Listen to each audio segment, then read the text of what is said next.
है ये basically MCQs में काफ़ी दफा आया है, इम्पोर्टेंट भी है हाईलाइट। जो डीबीटी है उसकी क्लिनिकल प्रेजेंटेशन क्या होती है?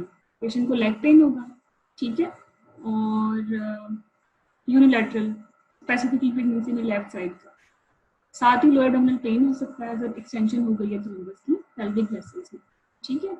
तो और पल्मोनरी एम्बोलिज्म की जो प्रेजेंटेशन है वो dyspnoea, chest pain, haemoptysis and collapse.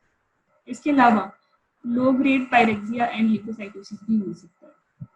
अच्छा, अब कोई मुझे बताएगा कि पल्मोनरी एम्बोलिज्म और मायोकार्डियल इंफार्क्शन को कैसे डिस्क्रिमिनेट करना है, क्योंकि दोनों में चेस्ट पेन होगा, दोनों में एमसीक्यू आएगा कि पेशेंट को जो है डिस्निया है, चेस्ट पेन है, कोलैप्स है, तो how you will differentiate? Doctor मेजबिन, उसमें ये होता है पल्मोनरी एम्बोलिज्म में कि आपकी जो है ना सडन हिस्ट्री होती है मोस्टली पोस्टमार्टम पीरियड में, एंड उसमें फ्रॉदिंग की हिस्ट्री होती है। एक्चुअली पल्मोनरी एम्बोलिज्म और एमआई को ना आप डिस्क्रिमिनेट नहीं कर सकते क्लिनिकल पिक्चर में, ठीक है। दोनों में चेस्ट पेन होगी, डिस्निया होगा और पेशेंट कोलैप्स के साथ आएगा, और मजे की बात ये है कि दोनों में ही वीनस थ्रोम्बोएम्बोलिज्म के रिस्क है, ठीक है।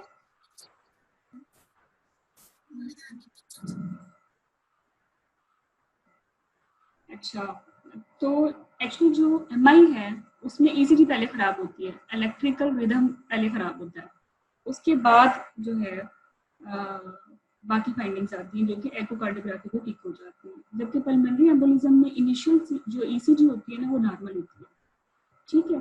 तो इनिशियल जो इलेक्ट्रोकार्डियक पैटर्न है ना, इट विल डिस्क्रिमिनेट कि ये पल्मोनरी एम्बोलिज्म है या एमआई है, ठीक है। तो एमसीक्यू में आपको प्रेजेंटेशन यही होगी कि पेशेंट है डिस्निया के साथ आई है, चेस्ट पेन है और कोलैप्स के साथ है, तो आपने क्या करना है? तो फिर आपने सबसे पहले क्या कराना है? ईसीजी करानी है, ठीक है। इसके अलावा एक और भी हिंट है, अगर पेशेंट प्रेग्नेंट है और उसमें कभी प्रीवियस एमआई नहीं रहा, तो प्रेगनेंसी में अगर किसी को कुछ भी होता है ना, तो वो वीनस थ्रोम्बोएम्बोलिज्म के वजह से ना पल्मोनरी एम्बोलिज्म ही चूज करना है, ठीक है। फेसबुक पे भी एक एमसीक्यू काफी मैं देख रही थी कि पेशेंट जस्ट डिलीवर हुई है आफ्टर प्रेगनेंसी और जो है डिस्निया, चेस्ट पेन, हेमोप्टाइसिस और कोलैप्स की प्रेजेंटेशन है, तो ये एमनियोटिक फ्लूइड एम्बोलिज्म है या पल्मोनरी एम्बोलिज्म है? तो ये क्या है, पल्मोनरी एम्बोलिज्म है या एमनियोटिक फ्लूइड एम्बोलिज्म है? बताओ एनीवन?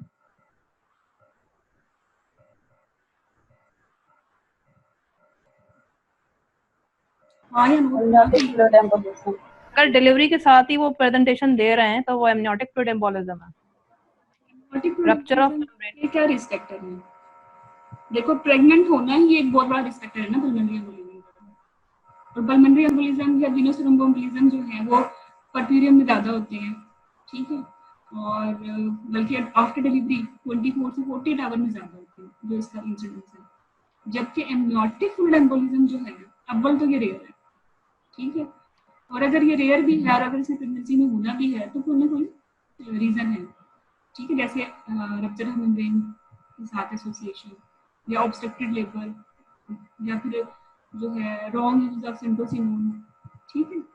अगर ऐसे कुछ भी नहीं लिखा हुआ और आफ्टर डिलीवरी पेशेंट आ रही है तो फिर आपने पल्मोनरी एम्बोलिज्म चूज करना, ठीक है, क्योंकि पल्मोनरी एम्बोलिज्म वीनस एम्बोलिज्म वैसे ही ओवरऑल प्रेगनेंसी में ज़्यादा है, पर्फ्यूरियम में एज कम्पेयर टू एंटीनेटल ज़्यादा है, ठीक है, और वो बता नहीं रहे कि कोई रिस्क फैक्टर है एमनियोटिक फ्लूइड एम्बोलिज्म का, जो कि रप्चर ऑफ मेम्ब्रेन या ऑब्स्ट्रक्टेड लेबर हो सकता है, ठीक है।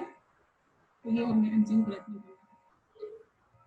अच्छा, जो प्रेगनेंसी में वैसे अगर पेशेंट नॉन प्रेग्नेंट स्टेट में होती है ना, तो हमें डीबीटी के लिए ना वो स्कोरिंग कराते हैं, वेल्स स्कोरिंग कहते हैं, उसमें वो बाकी फीचर्स भी दिखते हैं, लाइक इमोबिलाइजेशन की हिस्ट्री है, प्रीवियस डीबीटी हुआ, हेमोप्टाइसिस हुई, प्रेगनेंसी है या हार्ट रेट है, सारा स्कोर करके अगर स्कोर लेस देन 4 होता है तो वो कहते हैं कि डीबीटी नहीं है। लेकिन प्रेगनेंसी में तो कोई स्कोरिंग ही नहीं करते, क्योंकि pregnancy in itself is a biggest risk factor for embolism या वीनस थ्रोम्बोएम्बोलिज्म, ठीक है। तो स्कोर नहीं होता है इसमें। इफ समवन इज प्रेग्नेंट और उसकी प्रेजेंटेशन ये है तो आपने क्या कहा तुम्हें लो थ्रेशोल्ड देना है। पॉइंट है हमारे येलो वाले, हम वही पढ़ेंगे, बाकी आपको पीडीएफ मिल जाएगा, पढ़ लीजिएगा एक दफा, लेकिन जो इम्पोर्टेंट है इसलिए इसके लिए हम देखते हैं। अच्छा, डीवीटी अगर ट्रीट ना की जाए ना तो 25% पेशेंट को पल्मोनरी एम्बोलिज्म हो जाता है। ये तो आपको पता है ना कि वीनस थ्रोम्बोएम्बोलिज्म को की जो टाइप्स है वो डीवीटी है, पल्मोनरी एम्बोलिज्म, ठीक है, या आइलेट वेन या पेल्विक वेन थ्रोम्बोसिस, ये सारी जो हैं वो वीनस थ्रोम्बोएम्बोलिज्म की टाइप्स हैं, ठीक है। लेकिन अगर आप इकलौता डीवीटी को ट्रीट नहीं करोगे तो 25% पेशेंट को क्या हो जाएगा, पल्मोनरी एम्बोलिज्म हो जाएगा, ठीक है। और पल्मोनरी एम्बोलिज्म फैटल 15% तक है और अप टू 70% तक अप्रॉक्सीमेटली विद इन 30 मिनट ही बनती है, जो पेशेंट होते हैं वो एक्सपायर हो जाते हैं, ठीक हो गया। अच्छा, अब ये बहुत इंपॉर्टेंट है, ये तो मैंने बोल किया होगा। अगर किसी पेशेंट में डायग्नोसिस है suspicion of Venus thromboembolism pregnancy में, ठीक है, तो आपने मल्टीडिसिप्लिनरी में इन्वॉल्व कर लिया।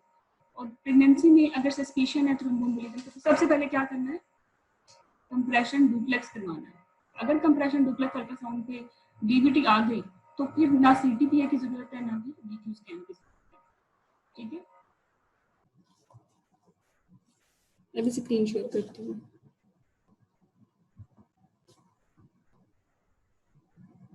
अच्छा, आपके क्या डाउट्स हैं थ्रोम्बोएम्बोलिज्म पे, साथ के साथ वो भी ले लेते हैं।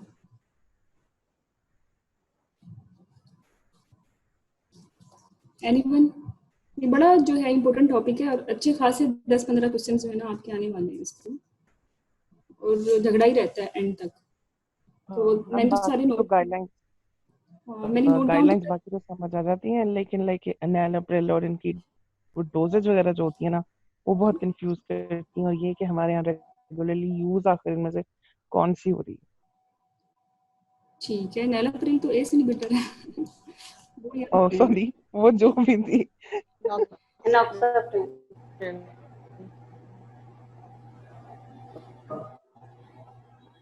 अच्छा डॉक्टर हिरा, अभी जो आपने ये क्वेश्चन डिस्कस किया था एमनियोटिक फ्लूइड एम्बोलिज्म और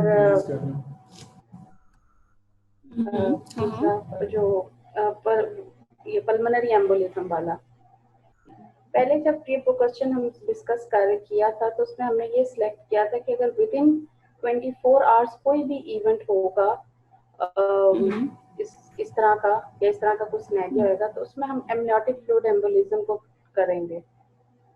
अच्छा, अभी ठीक है। अभी जो डिस्कस हुआ उसमें आपने कहा पल्मोनरी एम्बोलिज्म मैंने बता दिया है कि रिस्क फैक्टर्स देखने हैं, एज ए होल असेस करना है। जिसका रिस्क फैक्टर्स की तरफ पलड़ा भारी होगा ना उसकी तरफ चले जाना है। एमनियोटिक फ्लूइड एम्बोलिज्म में क्या रिस्क फैक्टर्स होंगे, वो लिखे हुए होते हैं एमसीक्यू। तो जैसे अचानक रप्चर ऑफ मेम्ब्रेन हुआ इमीडिएटली और पेशेंट कोलैप्स कर दी है, फिर हम एमनियोटिक फ्लूइड एम्बोलिज्म कहेंगे। अगर नॉर्मल लेबर है, स्मूथ लेबर है, ठीक है, अगर उसको 70% कब होता है एमनियोटिक फ्लूइड एम्बोलिज्म? इंट्रापार्टम। और ये जो सिनेरियो जो हम डिस्कस कर रहे हैं वो कौन सा है? वो तो पोस्ट डेटल है ना। यही डिस्कशन में पहले भी चला था कि विद इन 24 आवर्स काफी चीजें हम बेहतर, जो ये जो प्रॉब्लम है ना इसकी एमनियोटिक फ्लूइड एम्बोलिज्म की और पल्मोनरी एम्बोलिज्म की, वो मैंने आपको बता दिया। क्योंकि puerperium in itself strong risk factor है पल्मोनरी एम्बोलिज्म के लिए। अगर हम एंटीनेटल को और परप्यूरियम को कंपेयर करें तो परप्यूरियम में ज्यादा होता है 2 टाइम्स, ठीक है। ये भी एमसीक्यू है। फिर वो ये पूछ लेते हैं कि डीवीटी कब ज्यादा होता है। डीवीटी का जो इवेंट रेट है वो एंटीनेटल में ज्यादा होता है। एक ये बात हो गई। ये सब चीजें बड़े इंपॉर्टेंट एमसीक्यूज हैं, प्लीज इनको नोट करते रहें और इनके रेफरेंसेस भी हैं। अगर कोई प्रॉब्लम होगी तो हम इनको शेयर भी कर लेंगे। अगर एमनियोटिक फ्लूइड एम्बोलिज्म और पल्मोनरी एम्बोलिज्म और मायोकार्डियल इंफार्क्शन में टाई आए ना तो एमआई और पल्मोनरी एम्बोलिज्म क्लिनिकल प्रेजेंटेशन दोनों की सेम होगी, दोनों में चेस्ट पेन होगा, कोलैप्स के साथ पेशेंट आएगी और दोनों में मोर और लेस रिस्क फैक्टर्स भी थ्रोम्बोएम्बोलिज्म के मौजूद होंगे। लेकिन अगर पेशेंट प्रेग्नेंट है, ठीक है, तो प्रेगनेंसी जो है वो फेवर करेगी पल्मोनरी एम्बोलिज्म को। तो अगर आपसे वो पूछें कि सिनेरियो क्या है तो आप पल्मोनरी एम्बोलिज्म चूज करें। लेकिन अगर आप वो ये बोलें कि हाउ यू विल प्रोसीड और आपको इन्वेस्टिगेशन की चॉइसेस दी जाए तो आपने ईसीडी चूज करनी है, क्योंकि जो इलेक्ट्रिकल रिदम है ना वो जो है एमआई में पहले खराब होता है, ठीक है, और पल्मोनरी एम्बोलिज्म में थोड़ा बाद में खराब होता है। अगर वो खराब हो भी जाए तो समटाइम वो पूछ लेते हैं कि पैटर्न क्या होगा, वो S1, Q3 और T3 होगा, वो पल्मोनरी एम्बोलिज्म में होगा, ठीक है। मतलब पहली लीड में S वेव ज्यादा बड़ी हो जाएगी, Q वेव तीसरी लीड में आ जाएगी और तीसरी लीड में T वेव की इन्वर्जन हो जाएगी। जबकि MI में जो है एलिवेशन आएगी ना जिस साइड का MI होगा, इंटीरियर वाल, पोस्टीरियर वाल, ठीक है। तो इनको ऐसे प्रोसीड करना है। और एमनियोटिक फ्लूइड एम्बोलिज्म में पेशेंट टिपिकल प्रेजेंटेशन के साथ आती है कि रप्चर ऑफ मेम्ब्रेन हुई है, ऑब्स्ट्रक्टेड लेबर हुई है, जैसे कि हम वाजा प्रीविया को करते हैं ना कि रप्चर ऑफ मेम्ब्रेन हुई और फिटल डिस्ट्रेस हो गया फौरन ही, लेकिन मां ठीक है, ठीक है, तो हम कहते हैं ये वाजा प्रीविया है। ये बज़वर्ड्स हैं, इनको बस अब लिखते रहें, यही खराब करते हैं थ्रोम्बोएम्बोलिज्म को ना, के कॉन्सेप्ट्स को। तो अब आपने जो है ना उनके बज़वर्ड्स पे ही जाना है, कैचिंग पॉइंट्स होते हैं कुछ। एक और प्रॉब्लम होती है कि करना क्या है, पेशेंट थ्रोम्बोएम्बोलिज्म के साथ आई है तो ट्रीट क्या करना है, ठीक है, और इन्वेस्टिगेशन कैसे करानी है। प्रेगनेंसी में थ्रोम्बोएम्बोलिज्म के साथ आएगी ना, सबसे पहले आपने DVT कराना, DVT के लिए ना डुप्लेक्स करवाना है, अल्ट्रासाउंड या डोपलर अल्ट्रासाउंड करवाना है, ठीक है। अल्ट्रासाउंड पे नजर आ गया, बायलैटरल अल्ट्रासाउंड करवाना है दोनों टांगों का, अगर उस पर DVT मिल गई तो फिर जरूरत ही नहीं है पेशेंट का कोई CT TA कराने की या VQ स्कैन कराने की, डायरेक्ट उसको पल्मोनरी एम्बोलिज्म के लिए ट्रीट करते हैं, ठीक है। अगर DVT रूल आउट हो गई, डुप्लेक्स अल्ट्रासाउंड नॉर्मल आ गया, तो फिर आपने जो इन्वेस्टिगेशन आएंगी चॉइसेस के लिए वो चेस्ट एक्सरे, ECG और ABGs होंगे। ABGs का कोई लेना देना नहीं है, ठीक है। और क्योंकि MI अब हमारे प्रॉब्लम में आ ही नहीं रहा, तो ECG का भी कोई लेना देना नहीं है, बस चेस्ट एक्सरे कराना है। चेस्ट एक्सरे अगर खराब आ गया ना तो फिर आपने क्या करवाना है, फिर आपने VQ स्कैन कराना है। चेस्ट एक्सरे अगर नॉर्मल आ गया तो फिर आपने CT-PA कराना है, ठीक है। और ये इसी तरह ही आपने चॉइसेस और एक्सक्लूड करनी है ऑप्शंस। अच्छा, अब ट्रीट कब करना है, अगर स्ट्रॉन्ग सस्पिशन है पल्मोनरी एम्बोलिज्म का ना तो ट्रीट कर दें, बस कर दें ट्रीट, ठीक है। और DVT के लिए अल्ट्रासाउंड भी करा लें। अल्ट्रासाउंड अगर नॉर्मल आ जाए लेकिन सस्पिशन बहुत स्ट्रॉन्ग है, तब भी आपने ट्रीट करना है 1 वीक, और 1 हफ्ते के बाद अल्ट्रासाउंड रिपीट करवा लें डॉपलर। अगर वो आ गया नॉर्मल तो ट्रीटमेंट स्टॉप कर दें, ठीक है। और अगर वो आ गया अब नॉर्मल तो ट्रीटमेंट कंटिन्यू रखें। और कब तक कंटिन्यू रखनी है, एटलीस्ट पेशेंट को आपने पूरे एंटीनेटल पीरियड में देनी है और परप्यूरियम में देनी है। अगर वो पूछ लें कि मिनिमम ड्यूरेशन क्या होनी चाहिए, वो 3 मंथ्स होती है किसी भी एक्यूट इवेंट के बाद ना। अच्छा, अगर पेशेंट आ गई 7 मंथ पे उसको या 8 मंथ पे उसको DVT के कोई भी थ्रोम्बोएम्बोलिज्म हुआ है, एक्यूट इवेंट हुआ है और ट्रीटमेंट चल रही है, तो लेबर में क्या करना है, ठीक है। लेबर में आपने उसकी जो, अगर वो हाई रिस्क है रिकरेंट थ्रोम्बोएम्बोलिज्म के लिए, तो लेबर में भी स्टॉप नहीं करानी लो माइक्रोवेट हेपरिन, उसको आपने रिप्लेस कर देना है अनफ्रैक्शनेटेड हेपरिन के साथ, ठीक है। ये चीज़ें आप शायद, ये चीज़ मुझे भी नहीं पता थी, खैर ये अभी काफ़ी जब पढ़ा है तो पता चला है, ठीक है। बहुत हाई रिस्क पेशेंट को लेबर में भी थ्रोम्बोप्रोफाइलेक्सिस देना है, लेकिन देना कौन सा है, अनफ्रैक्शनेटेड का। और अनफ्रैक्शनेटेड क्यों देना है, क्या रीजन है, इजीली रिप्लेस हो जाता है इसलिए। हाँ मैडम सही उसका है। मोड ऑफ एक्शन जो है ना वो रिपीट, वो है जल्दी है, रिवर्स कर थोड़ा सकते हैं उसको, फास्ट है और रिवर्स, हाँ रिवर्स आप कर सकते हैं उसको, हाँ ठीक हो प्रोटामिन गया, सल्फेट के साथ हम रिवर्स कर सकते हैं। हाँ ठीक हो गया। और पहले प्रोटामिन सल्फेट देंगे या पहले APTT कराएंगे, प्रोटामिन सल्फेट। नहीं, अगर आपको लगता है ना अनफ्रैक्शनेटेड हेपरिन की प्रॉब्लम चल रही है तो APTT कराओ, ठीक है।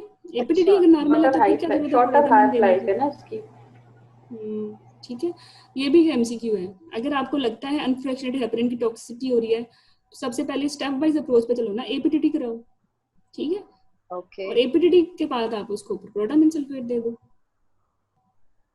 अगर पेशेंट और अनफ्रैक्शनेटेड नहीं ले प्रोटामिन रहा, सल्फेट का डोज मैडम? प्रोटामिन सल्फेट का डोज हम कर चुके हैं, मुझे वैसे याद नहीं आ रहा, but we will discuss it on Telegram में। प्रोटामिन सल्फेट का भी डोज है और एंटी टेनिक का भी जो लेवल 1 मिलीग्राम पर 1000 इंटरनेशनल यूनिट प्रोटामिन सल्फेट। और जो एंटी टेनिक है उसका क्या है, आई थिंक उसका है 1.1 तक, 150 to 200 माइक्रोग्राम पर केजी पर डे। नहीं, एंटी टेनिक का जो हमने मेंटेन करना होता है मैसिव पल्मोनरी एम्बोलिज्म, ओ एंटी टेनिक, अच्छा, वो भी ये भी बड़ा इंपॉर्टेंट है। ये प्रोटामिन सल्फेट भी पूछ लेते हैं, लेकिन प्रोटामिन सल्फेट मैंने कभी वैसे apart from MCQ book CPSP की जो भी पूल मैंने बनाई है मैंने नहीं देखा। हाँ, मैंने एंटी टेनिक का फैक्टर देखा है, और MCQ जो आता है वो आता है कि अनफ्रैक्शनेटेड हेपरिन को मॉनिटर कैसे करना है और फ्रैक्शनेटेड या लो मॉलिक्यूलर को कैसे आपने करना है। तो वो ये है कि जो फ्रैक्शनेटेड है या लो मॉलिक्यूलर वेट हेपरिन है, उसकी मॉनिटरिंग आपने एंटी-10A से करनी है अगर इंडिकेटेड है। अगर कब इंडिकेटेड होगी, जब हम हाई डोज में दे रहे होंगे या पेशेंट का वेट लेस देन 50 या मोर देन 90 है, ठीक है, या हमें थेरेप्यूटिक लेवल चाहिए, जैसे पेशेंट मैसिव पल्मोनरी एम्बोलिज्म के साथ आ गए, तो अब हमें थेरेप्यूटिक रेंज चाहिए, अब हम करवाएंगे एंटी-10A फैक्टर। वरना एक नॉर्मल पेशेंट है जिसको पता चल गया कि हमें 50-90 के दरमियान है, कोई रीनल प्रॉब्लम भी नहीं है, तो हम उसके एंटी-10A फैक्टर नहीं कराएंगे, ठीक है।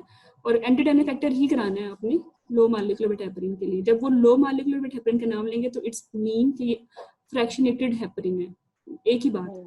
But then when they will use the term unfractionated, ठीक है, तो इसका मतलब ये है कि आपने APDT कराना है, ठीक है।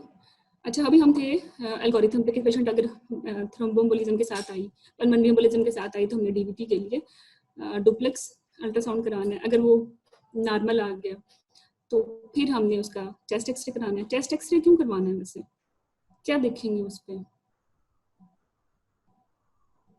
एनीवन?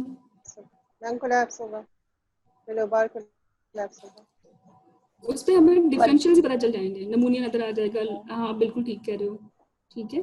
ये देखें पल्मोनरी डिजीज, बाकी नमूनिया, निमोथोरैक्स और लोबार कोलैप्स, ये सब चीजें जो कि डिफरेंशियल्स में आती है तो वो पता चल जाएंगी, ठीक है।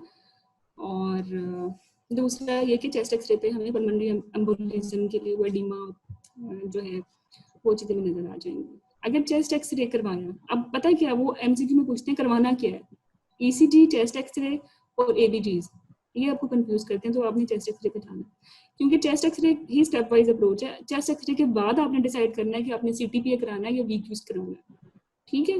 CTPA कब कराएंगे, जब चेस्ट एक्सरे नॉर्मल है, ठीक है। अगर अब नॉर्मल आ गया तो फिर VQ कराना है। और इसके अलावा वो पूछते हैं नॉर्मल फीचर्स क्या होते हैं पल्मोनरी एम्बोलिज्म के, ये भी MCQ है। एटिलेक्टेसिस भी हो सकता है, इफ्यूजन भी हो सकती है, फोकल ओपेसिटीज भी हो सकती हैं, ठीक है, और पल्मोनरी एडिमा भी हो सकता है। ये चारों इसके फीचर्स हैं। लेकिन सबसे ज्यादा इम्पोर्टेंट फीचर क्या है, एनीवन? एटिलेक्टेसिस भी बाद में आएगी, एडिमा भी थोड़ी देर के बाद आएगा, ठीक है। ये $1 मिलियन क्वेश्चन है, ये मैं अभी नहीं बता रही, ठीक है। वेट ओपेसिटी, ठीक है, क्योंकि जैसे ही आप ब्लड सप्लाई कम होगी ना, जैसे ही एम्बोलस आके वहां अटक गया ना, पीछे तो इस्कीमिया हो गया, ओपेसिटी होगी, बिल्कुल ब्लैक, ठीक है। अच्छा, women with suspected pulmonary embolism है, ठीक है, symptoms and science of DVP हैं तो आपने वो करवा लिया। उसके बाद क्या करवाएंगे, CTPA वाली, ये वाली बात। अच्छा, CTPA हो गया, ठीक है। अब वो आते हैं कि CTPA का कंपैरिजन करें VQ के साथ, ये भी बहुत इंपॉर्टेंट बात है। तो CTPA जो है वो ज्यादा बुरा है या VQ स्कैन ज्यादा बुरा है? माँ के लिए बताओ पहले। माँ के लिए CTPA बुरा है, क्योंकि वो ब्रेस्ट टिश्यू जो प्रेग्नेंट है वो ज्यादा प्रोन टू होता है CA डेवलपमेंट लेकर। और बच्चे के लिए क्या बुरा है? बच्चे के लिए एक्सरे बुरा है। हाँ, बच्चे के लिए VQ बुरा है, वो बच्चे के लिए ज्यादा। अच्छा, इसको मैंने ऐसे याद किया हुआ है, PA पीरियड्स के लिए अच्छा, ठीक है। बस जब आप पीरियड्स के लिए अच्छा याद कर लोगे ना तो फिर आपको खुद समझ आएगा कि VQ जो है पीरियड्स के लिए बुरा है। अगर पीरियड्स के लिए CTPA अच्छा है तो माँ के लिए अच्छा नहीं है। मुझे तो ये बड़ा बोलता है, तो मैंने इसको ऐसे याद किया हुआ है। बाकी you can to relate like that. इसके अलावा अगर CTPA कराना ही है, लेकिन CTPA जो ना फर्स्ट लाइन है, सेंसिटिविटी CTPA की ज्यादा है VQ के साथ, ये बाकी डिफरेंशियल्स को भी निकाल लेता है जो कि VQ नहीं निकालता, ठीक है। तो अगर आपको चॉइस ही दी जाए कि एक ही इन्वेस्टिगेशन चूज करो विदाउट आस्किंग कि सेफ है या बेस्ट है, without giving you chest x-ray option, तो फिर आपने CTPA ही चूज करना है, ठीक है, बाय डिफॉल्ट, क्योंकि आप स्टेप वाइज अप्रोच ही चलते चलेंगे। लेकिन अगर वो चेस्ट एक्सरे दे रहे हैं तो फिर इसका मतलब ये है कि स्टेप वाइज अप्रोच के आपने देखना है एबनॉर्मल है या नॉर्मल है, ठीक है। अगर वो पूछे what is safe for periods के लिए अच्छा, तो CTPA चूज करना है, ठीक है। What is best and better in sensitivity, फिर भी CTPA चूज करना है, ठीक है। अगर वो पूछें कि how we can use VQ scan, तो हम वेंटिलेशन कंपोनेंट को ओमिट कर देंगे, ठीक है। अगर वो पूछे how we can improve CTPA scan, तो हम क्या करेंगे, शील्ड, बिस्मुथ शील्ड अप्लाई कर देंगे ब्रेस्ट पे, तो 40-60% डोज कम हो जाएगी, ठीक है। अगर वो ये पूछेंगे CTPA और VQ को कंपेयर करो, रेडिएशन किसकी ज़्यादा है, तो CTPA की 100 टाइम्स ज़्यादा है, ठीक हो गया। अगर वो पूछेंगे CTPA ओल्ड एज में ज़्यादा बुरा है या यंग एज में ज़्यादा बुरा है, तो आप कहेंगे यंग एज में, क्योंकि ब्रेस्ट का साइज बड़ा होता है यंग एज में, ज़्यादा रेडिएशन का एक्सपोजर होता है। अगर वो पूछें कि रिप्रोडक्टिव ईयर में और प्रेगनेंसी में, नॉन प्रेग्नेंट और प्रेग्नेंट स्टेट में जो है CT ज़्यादा बुरा है या नहीं, तो फिर CT ज़्यादा बुरा जो है वो प्रेग्नेंट स्टेट में, क्योंकि प्रेगनेंसी में ब्रेस्ट वैसे ही हाईली वेस्कुलेचर और साइज बड़ा हुआ होता है, ठीक है। तो lot of MCQs from different MCQ books, so we are covering them, ठीक हो गया। ये सारी बातें ये मैं बता दी, आप पढ़ लें इसको।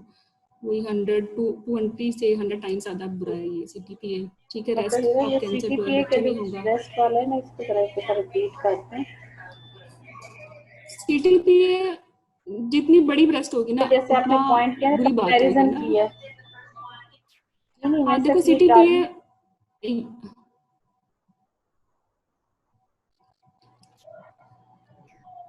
मैं बता देती हूँ, CTPA और VQ में पीरियड्स के लिए अच्छा CTPA है, माँ के लिए बुरा CTPA, ठीक हो गया। और रेडिएशन ज़्यादा होती है CTPA की, ब्रेस्ट कैंसर जो होता है CTPA की जैसे माँ को होता है। VQ स्कैन जो है वो बच्चे को लेटर ऑन चाइल्डहुड मैलिग्नेंसीज करा सकता है, ठीक है, और थायराइड इश्यूज भी करा सकता है। अगर हम इसको बेहतर करें, हमारे पास अगर वो कहीं चेस्ट एक्सरे जो है पेशेंट का नॉर्मल है और आपने अब VQ स्कैन कराना है, तो फिर आप इसको बेहतर कर सकते हो वेंटिलेशन का जो कंपोनेंट है उसको ओमिट करके, ठीक है। तो फिर थोड़ी बहुत टॉक्सिसिटी कम हो जाती है। CTPA को अगर बेहतर करना हो तो हम माँ को breast shield, bismuth shield apply कर देते हैं, जिसकी वजह से रेडिएशन कम होती है, ठीक हो गया। ये एक और इसका भी मतलब क्या है, इसको कम करना, CT वेंटिलेशन? स्कैन है, पल्मोनरी एंजियोग्राफी। नहीं, जो VQ में आप कह रहे हैं जो वेंटिलेशन का एलिमेंट है ये उसको ये हम रेडिएशन कम कर ये रेडिएशन स्कैन है।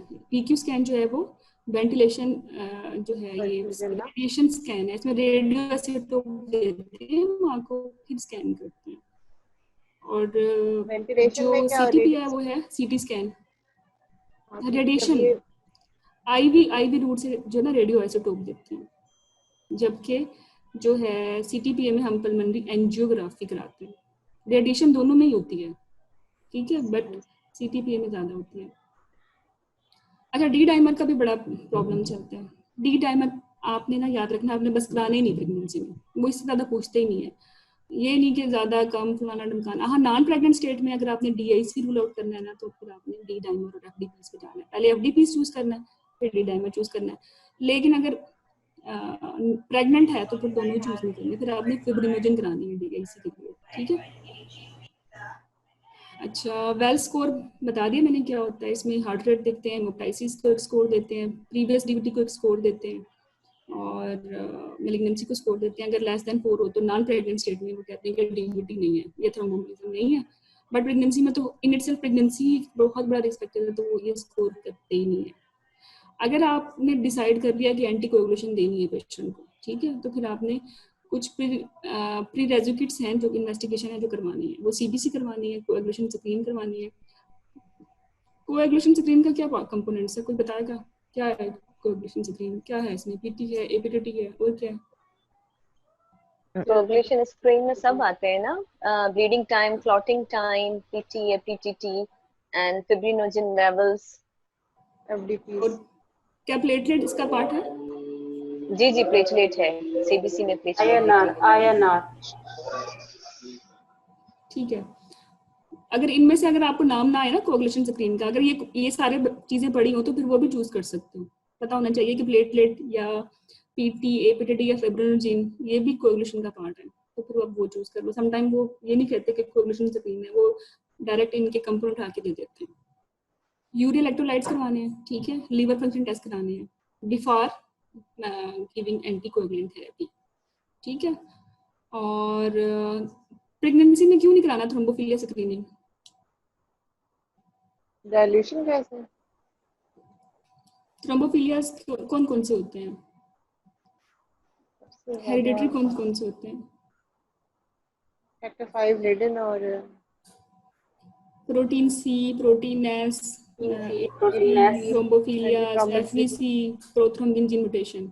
ठीक है, प्रेगनेंसी थ्रोम्बोफिलिया स्क्रीन अगर नेगेटिव भी आ जाए तो तब भी थ्रोम्बोएम्बोलिज्म के लिए हमने उसको ट्रीट करना ही करना। मतलब ये स्क्रीन कराने का फायदा कोई नहीं, क्योंकि आपने ट्रीटमेंट तो देनी है, ठीक है, इसलिए नहीं कराते। उसके अलावा जो कुछ हीमोडाइल्यूशन का भी इफेक्ट होता है, जैसे प्रोटीन एस जो है वो वैसे ही प्रेगनेंसी में स्लो हो रही होती है, ठीक है, तो इसलिए। लेकिन नॉन प्रेग्नेंट स्टेट में जब थ्रोम्बोएम्बोलिज्म का ट्रीटमेंट दे लेगी ना, तो इवेल्युएट करने के लिए बाकी फैमिली मेंबर्स के लिए भी आप थ्रोम्बोफिलिया स्क्रीनिंग कराओगे, ठीक है, ठीक है।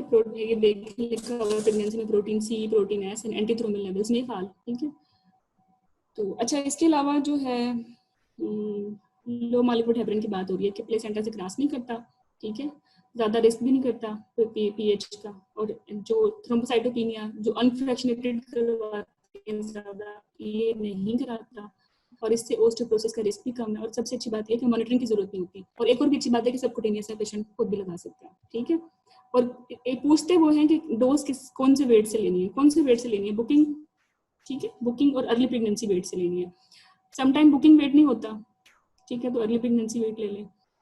अगर अर्ली प्रेगनेंसी वेट भी नहीं है तो नॉर्मल प्रेगनेंसी वेट पेशेंट, जो नॉर्मल पेशेंट है डीएमआई के मुताबिक कितना गेन करती है, 10 kg ना, तो 10 kg माइनस कर दें, ठीक है।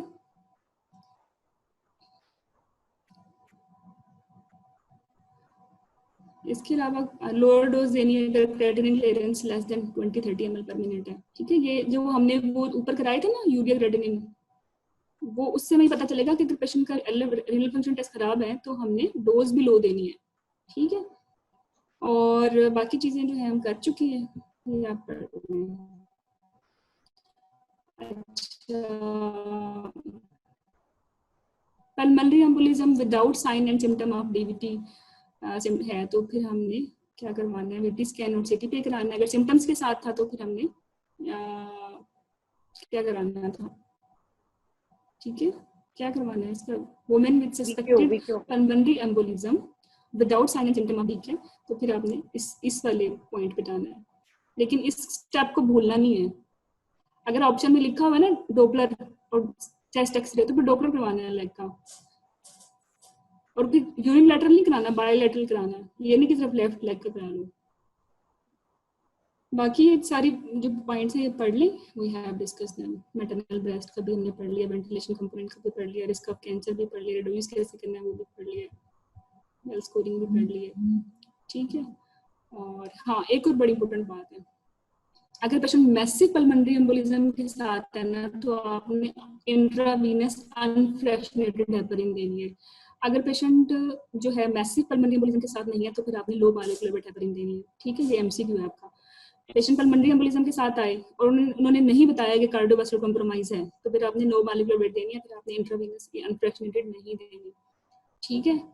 और अगर मैसिव पल्मोनरी एम्बोलिज्म कंफर्म हो जाए, ठीक है, या बहुत एक्सट्रीम सर्कमस्टांसेस हैं कि वो पेशेंट जो है वो वाकई ही क्लिनिकल डायग्नोसिस है कि ये पल्मोनरी एम्बोलिज्म है, तो थ्रोम्बोलाइसिस जो है इमीडिएट आप कर सकते हो, प्रेगनेंसी में कॉन्ट्राइंडिकेटेड नहीं है, ठीक है। बाकी सपोर्टिव ट्रीटमेंट में उसको बोलना है कि पाँव ऊंचा करके रखे, जो है एडिमा कम होगा, मोबिलाइज रहे। आईवीसी फिल्टर्स जो होते हैं वो तब लगाते हैं जब रिग्रेंट हो रहा हो थ्रोम्बोएम्बोलिज्म, ठीक है। और इसके साइड इफेक्ट्स ये हैं कि वो माइग्रेशन हो सकती है, इन्फेक्शन हो सकता है, ठीक हो गया। अच्छा, ये देख लें, treatment with therapeutic doses of subcutaneous low molecular heparin should be employed during the reminder of the pregnancy and for at least 6 weeks postnatally and until at least 3 months of treatment has been given in total। इस बात का मतलब पता है किसी को? इस बात का मतलब ये है कि लेट्स सपोज पेशेंट को थ्रोम्बोएम्बोलिज्म का कोई इवेंट हुआ है परप्यूरियम में, तो फिर आपने 6 weeks तक नहीं देना, फिर आपने पूरे 3 months देना है, ठीक है। फिर ये एंटीटाइनिक का हमने यूनिट बताया हुआ है 0.5 1.2 यूनिट्स पर ml 3 hours पोस्ट इंजेक्शन करना है। जिन जिन कंडीशन में करना है वो हमने डिस्कस कर लिए कि वेट ज़्यादा है, रीनल फंक्शन टेस्ट खराब है, थेरेप्यूटिक डोजेज मेंटेन करनी है, मैसिव पल्मोनरी एम्बोलिज्म है। और ये बहुत इंपॉर्टेंट एमसीक्यू है, अगर patient pregnant women who develop thrombocytopenia या उसको एलर्जी हो जाए हेपरिन से, ठीक है, और उसने लेनी भी है एंटीकोगुलेंट थेरेपी, तो फिर आपने कौन सा एंटीकोगुलेंट देना है? तो फिर आपने डायनापेरोइड देना है। ये न्यूअर एंटीकोगुलेंट्स हैं। वैसे तो वो बोलते हैं कि न्यूअर एंटीकोगुलेंट्स प्रेगनेंसी में सेफ्टी नहीं है, हमें पता, लेकिन अगर एलर्जी है, ठीक है, पेशेंट को उससे या रिस्क साइड इफेक्ट्स ज़्यादा आ रहे हैं, तो फिर आप डायनापेरोइड दे सकते हो, ठीक है। बाकी विटामिन के एंटागोनिस्ट मतलब वारफरिन नहीं देना, एम्ब्रियोपैथी कराता है, मिसकैरेज कराता है, प्रीटर्म लेबर कराता है, अब्रप्शन कराता है, ठीक है। अच्छा, एक और बात बताओ, अगर पेशेंट को रिकरेंट थ्रोम्बोएम्बोलिज्म हो रहा है और प्रेग्नेंट हो गई और वो टर्मिनेशन भी नहीं करा रही, तो फिर उसको आपने वारफरिन देनी है कि नहीं देनी?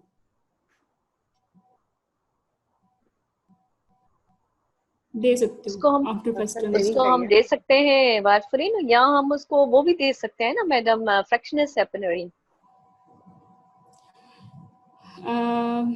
नहीं, ये जो है 5 मिलीग्राम अगर वारफरिन है तो इस डोज डिपेंडेंट है ना टेराटोजेनिसिटी, वो उससे ज्यादा नहीं होती। In the best interest of mother after first trimester अगर पेशेंट में रिकरेंट थ्रोम्बोएम्बोलिज्म होता है तो वारफरिन बेहतर है हर टाइप की हेपरिन से, ठीक है। इसमें रिस्क ऑफ थ्रोम्बोएम्बोलिज्म कम होता है। हाँ, बाकी फैक्टर ज्यादा है, बच्चे के लिए खराब ज्यादा है, लेकिन अगर माँ के लिए देखा जाए ना तो वारफरिन बेहतर है, ठीक है। ये तो आपके वाइवा का क्वेश्चन है, क्योंकि आप देखोगे जब कार्डियक पेशेंट वाइवा में तो पेशेंट वारफरिन भी ले रहे होंगे, प्रेग्नेंट भी होंगे, 5 मिलीग्राम से कुछ भी नहीं होता, कार्डियोलॉजिस्ट दे रहे होते हैं, ठीक है। फोंडापाइनेक्स और ये सारे जो हैं एंटीकोगुलेंट्स ये न्यूअर है, ठीक है, और ये जो हैं अभी ट्रायल्स में चल रहे हैं। और नॉन ओरल एंटीकोगुलेंट्स ये भी आपने अवॉइड करनी है, सारे न्यूअर जिसमें यही सारे आते हैं फोंडापाइनेक्स, ठीक है। हाँ, ये देखें, women when thromboembolism occurs at term, consideration should be given to use IV unfractionated heparin, ठीक है। तो टर्म पे ये बात नहीं है कि पेशेंट जो कि टर्म पे है तो आप बस स्टॉप करा दें 36 वीक्स पे, उसको छोड़ दें खुला कि बस उसको दोबारा रिकरेंस हो जाए। आपने उसको अनफ्रैक्शनेटेड पे डालना है, ठीक है। अगर बहुत ज्यादा हाई रिस्क है तो ड्यूरिंग लेबर भी डाल सकते हो, आगे जाके पढ़ेंगे। अच्छा, थेरेपेटिक डोजेस ले रही है तो 24 आवर पहले बंद कर देना, अगर प्रोफाइलेक्टिक डोजेस ले रही है तो 12 आवर पहले बंद कर देंगे, ठीक है। और अगर इंट्रावीनस अनफ्रैक्शनेटेड ले रही है तो वो 6 घंटे पहले बंद करना, ये इंपॉर्टेंट है, आपको नहीं पता काफी लोगों को। और एनेस्थीसिया जो है इसके लिए देख लें, low molecular heparin should not be given for 4 hours after spinal, ठीक है, और after epidural catheter has been removed, this should not be removed within 12 hours of the most recent injection, ठीक हो गया। अच्छा, अब ये बहुत इंपॉर्टेंट है, ग्रीन वाली line, a thromboprophylactic dose of low molecular heparin should be given 4 hours post operatively and the treatment dose should be recommend 8 or 12 hours later। इस बात का मतलब क्या है? इस बात का मतलब ये है कि अगर पेशेंट थ्रोम्बोप्रोफाइलेक्सिस की डोज ले रही है तो 4 घंटे के बाद दे सकते हो उसको ना, लो मॉलिक्यूलर हेपरिन, लेकिन अगर वो थेरेपेटिक डोज ले रही है तो फिर आपने 8 घंटे बाद देना है, ठीक है। अच्छा, अगर थेरेपेटिक डोज ले टीथ और below the teeth, fingerprint haematoma ना 9% तक हो जाता है, ठीक हो गया। ये आपके ओसी का स्टेशन है, ये है गाइडलाइन में भी लिखा हुआ है, बट ये ओसी का स्टेशन है कि मैसिव, ठीक है, लोडिंग डोज देनी है अनफ्रैक्शनेटेड की 80 यूनिट्स पर केजी और बाद में आईवी 18 यूनिट्स पर केजी पर आवर देनी है। थ्रोम्बोलाइसिस कर चुकी हो तो फिर लोडिंग डोज नहीं देनी, बल्कि सिर्फ उसकी मेंटेनेंस डोज देनी है 18 यूनिट्स। ये नोट डाउन कर लो, ये आपके उसकी का स्टेशन है, पिछले आपके एग्जाम में आया हुआ, ठीक है। मॉनिटरिंग ये बहुत इंपॉर्टेंट है, ये मॉनिटरिंग पे भी बहुत क्वेश्चन आपको मिलेंगे। It is mandatory to measure APTT 4 to 6 hour after the loading dose, ठीक है, और 6 hour after any dose change. Dose जब भी चेंज करोगे तो 6 घंटे के बाद APTT कराना है अनफ्रैक्शनेटेड हेपरिन के लिए, ठीक है, वरना लोडिंग डोज के। तो ये मॉनिटरिंग जो है मैसिव पल्मोनरी एम्बोलिज्म के या तो वैसे ही सब डोजेस की है? मैसिव की है ये देखिए मैसिव पल्मोनरी एम्बोलिज्म की बात हो रही है। उसी में अनफ्रैक्शनलिटी दे रहे होते हैं। माइक अपने म्यूट कर लें। अच्छा, APTT monitoring of unfractionated heparin is technically problematic in late pregnancy when an apparent heparin resistance occurs. ठीक है, ठीक है, इसकी वजह से क्या हो सकता है, एक टेक्निकल प्रॉब्लम है कि प्रेगनेंसी के अगर लेट एडवांस प्रेगनेंसी है तो रेजिस्टेंस हो जाती है, जिसकी वजह से आप APTT की जो मॉनिटरिंग प्रॉब्लम करेगी तो मे बी आप हाई डोज दे सकते हो, लेकिन हम इसका कुछ कर नहीं सकते, हमारे पास कोई ऑप्शन नहीं है। ठीक है, पोस्ट थ्रोम्बोटिक सिंड्रोम के फीचर्स क्या होते हैं?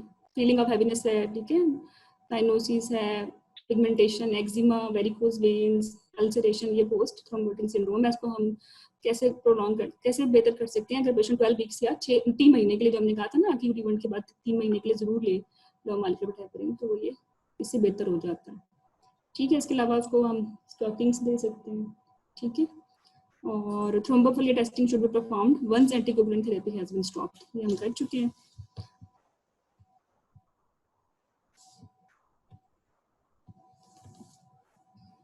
और एक मिनट,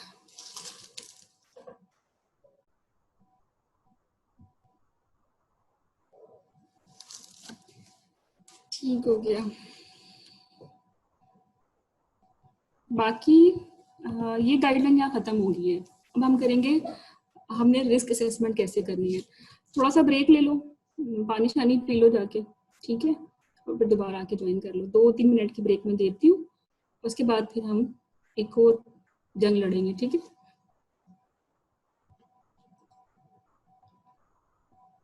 ठीक है, इज दैट ओके? थोड़ा सा रिव्यू भी कर लीजिएगा वापस आके। हाँ, हम रिव्यू भी कर लेंगे। Thank you.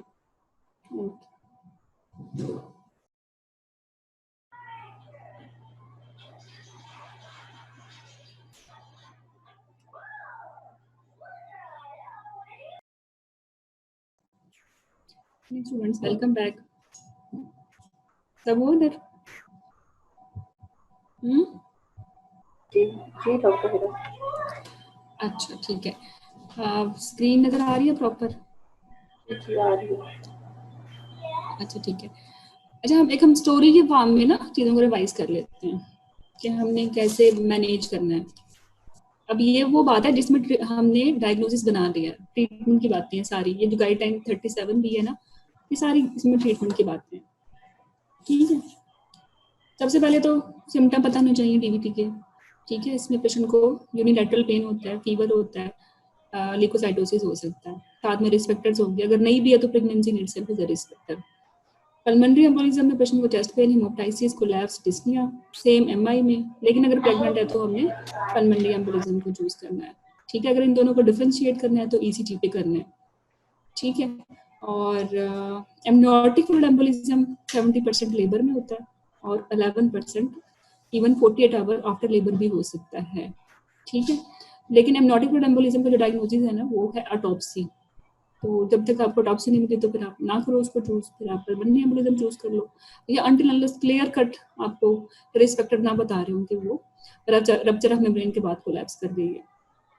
ठीक हो गया। इसके बाद अगर ट्रीट नहीं करोगे DVT को तो पेशेंट 25% पल्मोनरी एम्बोलिज्म में चली जाएगी। ठीक है, और INR किसी ने पूछा है ये क्या होता है? पेशेंट का जो PT होता है ना, उसको डिवाइड कर देते हैं लैब के PT से। ठीक है, पेशेंट PT, लैब PT, फिर जो रेंज आती है उसको कहते हैं INR। अच्छी बात, रेंज होती है वो 3 तक होती है। 3 से ज्यादा अगर आ जाए तो इसका मतलब है ओवर एंटीकोगुलेट कर रहे हो, 2 से कम है तो इसका मतलब है अंडर कोगुलेट कर रहे हो। जो रेंज है वो 2 to 3 है। अच्छा, इसके बाद हम थे इस पे कि पेशेंट को अगर हो गया है पल्मोनरी एम्बोलिज्म तो प्रोसीड कैसे करना है। सबसे पहले प्रेग्नेंट है तो उसका डॉपलर अल्ट्रासाउंड करवाना है दोनों टांगों का। नॉर्मल आ गया लेकिन क्लिनिकल सस्पिशन बहुत हाई है तो उसको ट्रीटमेंट कंटिन्यू कर देनी है। एक हफ्ते के बाद दोबारा अल्ट्रासाउंड करवाना है। अगर वो नॉर्मल आ गया तो फिर ट्रीटमेंट स्टॉप करनी है। ठीक है, और इन्वेस्टिगेशन के लिए एल्गोरिथम ये है कि आपने DVT के लिए पल्मोनरी एम्बोलिज्म के साथ आई है बट इन्वेस्टिगेशन जो पहले करानी है वो Doppler ultrasound of both legs कराना है। अगर वो नॉर्मल आ गया तो फिर चेस्ट एक्सरे कराना है। अगर चेस्ट एक्सरे खराब आ गया, ठीक है, तो VG स्कैन कराना है। अगर चेस्ट एक्सरे नॉर्मल आ गया तो CTPA करवाना है। ECG की जो फाइंडिंग्स होती हैं वो पल्मोनरी एम्बोलिज्म में S1, Q3, T3 होती हैं, लेकिन ये हर एक में नहीं होती, 15% तक होती है। ठीक है, फिर VQ स्कैन और CTPA स्कैन को कंपेयर करते हैं। CTPA से मुराद है PA, पीरियड्स के लिए अच्छा, तो ये माँ के लिए बुरा है, मैटरनल ब्रेस्ट कैंसर ज़्यादा हो सकते हैं। ठीक है, VQ स्कैन जो है बच्चे के लिए बुरा है, चाइल्डहुड मैग्नेंसीज हो सकती है। आउटवे कैसे करना है, अगर आपको कहीं what is the safest one in pregnancy for mother, choose VQ, what is the safest one for baby, choose CTPA। कोई ऑप्शन ही नहीं देते, बिल्कुल जैसे CPSP के फजूल से MCQs होते हैं। तो आपने अगर चूज ही करना है तो फिर by default best he choose करें, और वो है CTPA। मैसिव पल्मोनरी एम्बोलिज्म में आपने ट्रीटमेंट देनी है अनफ्रैक्शनेटेड हेपरिन, और बाकी हर किस्म के थ्रोम्बोएम्बोलिज्म में आपकी जो ट्रीटमेंट है वो है लो मॉलिक्यूलर वेट हेपरिन। यहाँ प्रॉब्लम पता क्या होती है, यहाँ ये होती है कि पेशेंट परफ्यूरियम में आ गए, अब आपके पास वारफरिन भी होती है, आप कहते हो अब तो परफ्यूरियम में, अब तो वारफरिन सेफ है, तो लो ये दे देते हैं, ये तो अच्छी है। लेकिन वारफरिन का जो मैकेनिज्म ऑफ एक्शन है वो 2 दिन के बाद शुरू होगा, तो अक्यूट ट्रीटमेंट जो है वो हो ही नहीं सकती warfarin, it is the maintenance treatment.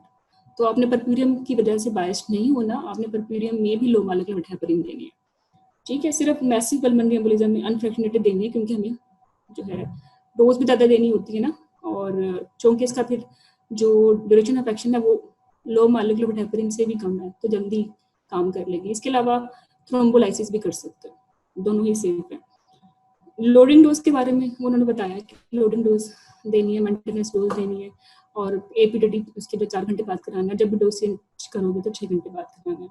अगर आपने कोई भी लो मॉलिक्यूलर हेपरिन या अनफ्रैक्शनेटेड हेपरिन देनी है ना, तो उससे पहले पेशेंट की कुछ चेकलिस्ट है इन्वेस्टिगेशन की वो करानी है, जिसमें CBC, LFT, renal function test और कोएगुलेशन प्रोफाइल आती है। ठीक है, अनफ्रैक्शनेटेड हेपरिन को मॉनिटर करना है APTT से, ठीक है, और वारफरिन को मॉनिटर करना है PT से, PT-INR से। अगर PT-INR दोनों है तो फिर INR से, रेंज है 2 to 3। और लो मॉलिक्यूलर वेट हेपरिन को आपने मॉनिटर करना है एंटीटेन फैक्टर से। लेकिन ये कराना कब है, जब पेशेंट मोटी बहुत है, ठीक है, या उसके किडनी खराब है, या उसको आप हाई डोसेज दे दो। अगर एलर्जी है लो मॉलिक्यूलर वेट हेपरिन से तो डेनापेरॉइड देनी है। ठीक है, अगर वो थेराप्यूटिक डोज ले रही है तो बाद 24 आवर बैक स्टॉप कर देना है उसको। अगर प्रोफाइलेक्टिक दे रही है तो फिर उसको जो है 12 आवर बैक स्टॉप कर देना। ठीक है, और सिमिलरली अगर पेशेंट प्रोफाइलेक्टिक डोज ले रही है तो आफ्टर 4 आवर दोबारा से दे सकते हैं, लेकिन अगर थेराप्यूटिक ले रही है तो आफ्टर 8 आवर दोबारा देनी है। ठीक है, सिजेरियन सेक्शन हुआ है तो फिर कम से कम 4 घंटे बाद देनी है, चाहे प्रोफाइलेक्टिक है चाहे थेराप्यूटिक है। नॉर्मल ट्रायल ऑफ लेबर के दौरान विदिन 6 आवर दे सकते हो। ठीक है, वारफरिन जो है देनी है पेशेंट को, तो अगर पेशेंट मेंटेनेंस डोज पे है तो 5th डे ऑफ सेक्शन आपने इसको देना है। अगर patient high risk for PPH है तो 7th डे ऑफ सेक्शन देना है। स्विच ओवर कैसे करना है वारफरिन को और लो मॉलिक्यूलर वेट हेपरिन को, डे लेट्स सपोज के पेशेंट जो है डे 3 पे है, तो डे 3 पे उसको वारफरिन भी दे दी, लो मॉलिक्यूलर वेट हेपरिन भी दे दी, और इस पेशेंट का INR चेक करना शुरू कर दिया। ठीक है, 2 दिन के बाद इसका इफेक्ट आएगा, मतलब डे 5 पे INR आ गया 3, तो अब आपने लो मॉलिक्यूलर वेट हेपरिन बंद कर दी और वारफरिन कंटिन्यू रखी।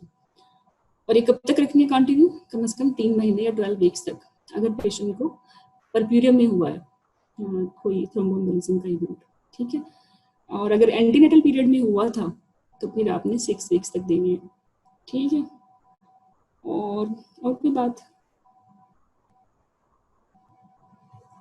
और कोई इश्यू रह गया इसमें? आता है कि पेशेंट वारफरिन ले रहा है और INR इतना है, ब्लीड कर गया है, तो उसमें ऑप्शंस आते हैं स्टॉप कर दें, FFP दे दें या फिर विटामिन K दे दें, वो बता दें थोड़ा।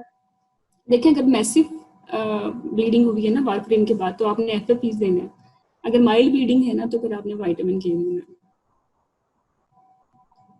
ठीक है, तो शिफ्ट ओवर में वारफरिन पे जब शिफ्ट करना है तो सेक्शन के कितने दिन बाद और नॉर्मल डिलीवरी के कितने दिन बाद? 5 डेज ऑफ नॉर्मल डिलीवरी और 7 डे जो है सेक्शन के साथ है। लेकिन 5th डे पे आपने असेस कर लेना कि हाई रिस्क है या लो रिस्क है फॉर PPH। 2 तरीके हैं इसके ना, अगर हाई रिस्क है फॉर PPH और नॉर्मल ट्रायल ऑफ लेबर भी दिया, नॉर्मल डिलीवरी भी हुई है, तब भी आप फिर 7th डे पे दोगे इसको। ठीक हो गया। और अगर आप दे ही नहीं सकते पेशेंट में, हाँ अनफॉर्चुनेटली जो हेपरिन हम दे रहे होते हैं वैसे फ्री है उसमें पल्मोनरी एम्बोलिज्म में वो कितना 5000 यूनिट्स देते हैं और उसको मतलब ये यूनिट्स हम अब करेंगे, ये तो बहुत इम्पोर्टेंट है ना, ये तो अच्छी बात नहीं करें।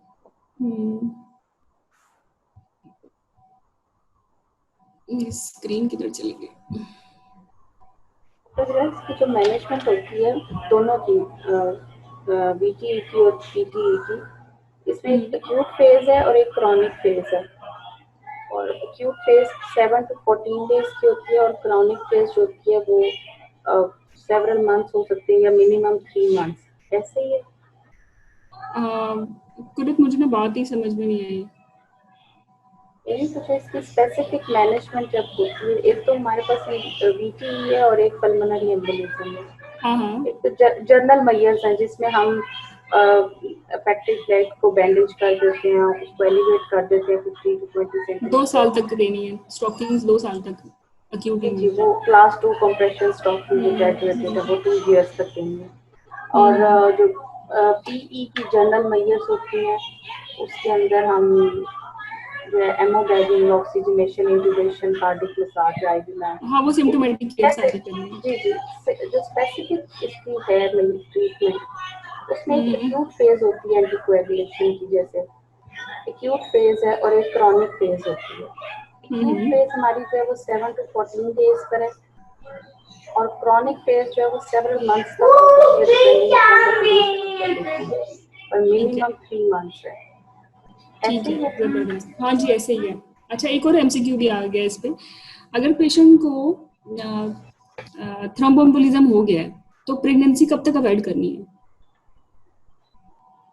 प्रेगनेंसी अवॉइड करने का तो 6 महीने, ठीक है। 6 मंथ में रिकरेंस ज्यादा होती है तो 6 मंथ तक चाहे पेशेंट को पल्मोनरी एम्बोलिज्म हुआ था वो कंसीव नहीं करेगी, और ना ही अगर एमआई हुआ है तब करेगी। एमसीक्यू में पता है क्या आता है, मैं बताती हूँ।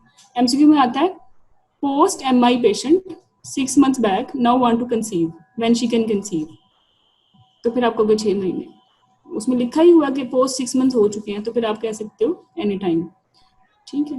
ये आपका रिकॉल क्वेश्चन है। कॉन्ट्रासेप्टिव मेथड्स क्या बता, वो भी बता दो। बैरियर और ओसीपीज नहीं देने, मायरीना सेफ है, ठीक है, और मायरीना ही सेफ है। बाकी जो डंपा है ना, कापा टी नहीं देंगे ना, कापा टी से मेनिरेजिया हो सकती है, वो पहले ही बेचारी रिस्क पे है।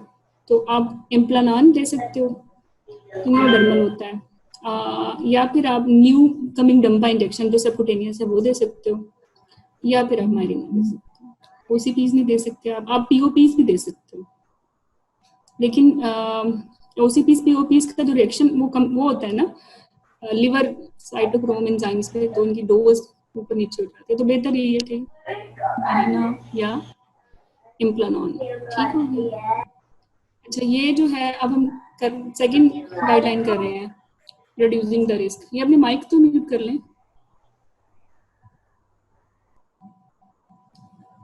ठीक है मैंने कर दिया। मेरी आवाज तो आ रही है, मैं तो खुद को म्यूट भी कर लेती हूँ कभी कभी। अच्छा ठीक है, reducing the risk of thrombosis and embolism during pregnancy and the puerperium, it is RCG green top guideline 37A and it was updated in 2015। इसको मैंने समरी बनाई है, तो जो येलो पॉइंट्स है वो कर लेते हैं, बाकी गाइडलाइन तो मैंने आपको टेलीग्राम पे शेयर भी कर दी थी, ठीक है। अच्छा ये है कि लो मॉलिक्यूलर हेपरिन रिड्यूस करती है थ्रोम्बोएम्बोलिज्म के रिस्क को, ठीक है, 60 to 70% रिस्पेक्टिवली, ठीक है। और इसके अलावा ओब्स में तो ये 2/3 तक कर सकती है। वो पूछते हैं कि जो हाईएस्ट रिस्क है थ्रोम्बोएम्बोलिज्म का वो कब होता है, वो पोस्टपार्टम पीरियड में होता है, और सिजेरियन सेक्शन जो है इसको डबल कर देती है इस रिस्क को, ठीक है। इसके अलावा the relative risk of thromboembolism in pregnancy is increased 4 to 6 fold, और इसका भी 5 times ज्यादा हो जाता है पोस्टपार्टम, और वो भी विद इन 48 आवर, ठीक है। तो अगर किसी को थ्रोम्बोएम्बोलिज्म होना है तो एंटीनेटल में होगा या पोस्टनेटल टाइम पे होगा? पोस्टनेटल टाइम पे होगा। फिर ये एक मशहूर ज़माना एमसीक्यू आ गया, incidence of thromboembolism in pregnancy and puerperium 1/2/1000। आपको ऑप्शन में 10,000 मिलेंगी, 100,000 मिलेंगी, तो आपने ये 1000 यूज करना, ठीक है। इसके साथ आप ओसीपी को चूज करवा, ओसीपी के साथ कितना हो जाता है एनीवन? ओसीपी के साथ क्या है? I think 1 into 2 10,000 3 folds increase है।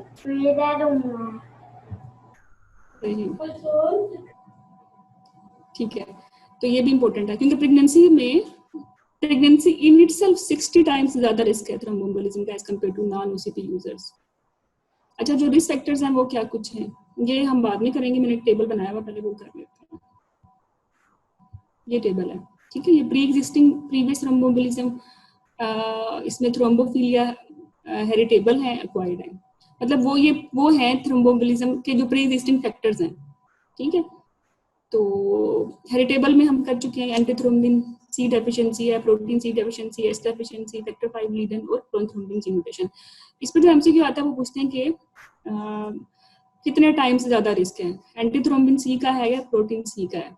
परप्यूरियम में जो रिस्क ज्यादा है वो एंटीथ्रोम्बिन 83 डेफिशिएंसी का होता है, ठीक है, और 30% तक ज्यादा होता है। ये कहीं और से नहीं मिला था, ये मुझे ऑक्सफोर्ड से मिला था, क्योंकि आपको ऑप्शन मिल जाएंगे कि ये 10% है, 30% है। अब 10% एंटीनेटल में है एक्चुअली, आपने एमसीक्यू देखना है कि एंटीथ्रोम्बिन डेफिशिएंसी का रिस्क 10% है एंटीनेटल में और 30% परप्यूरियम में, क्योंकि हम कह चुके हैं कि वो 5 टाइम्स से वैसे ज्यादा होता है। मोस्ट कॉमन जो है ना रिस्क थ्रोम्बोएम्बोलिज्म होते हैं वो फैक्टर 5 लीडन की वजह से होते हैं। फिर इसको चेक करने के लिए आपने एक और टेस्ट कराना होता है, वो है एपीसी रेजिस्टेंस, ठीक है, एक्टिवेटेड प्रोटीन सी रेजिस्टेंस। अच्छा, एक्वायर्ड जो थ्रोम्बोफिलियाज होते हैं वो एपीएलएस ही है। एपीएलएस में सिर्फ 3 एंटीबॉडीज नहीं है बल्कि 20 एंटीबॉडीज हैं। तो 3 तो क्राइटेरिया में आती हैं, बाकी जो 17 क्राइटेरिया में नहीं आती।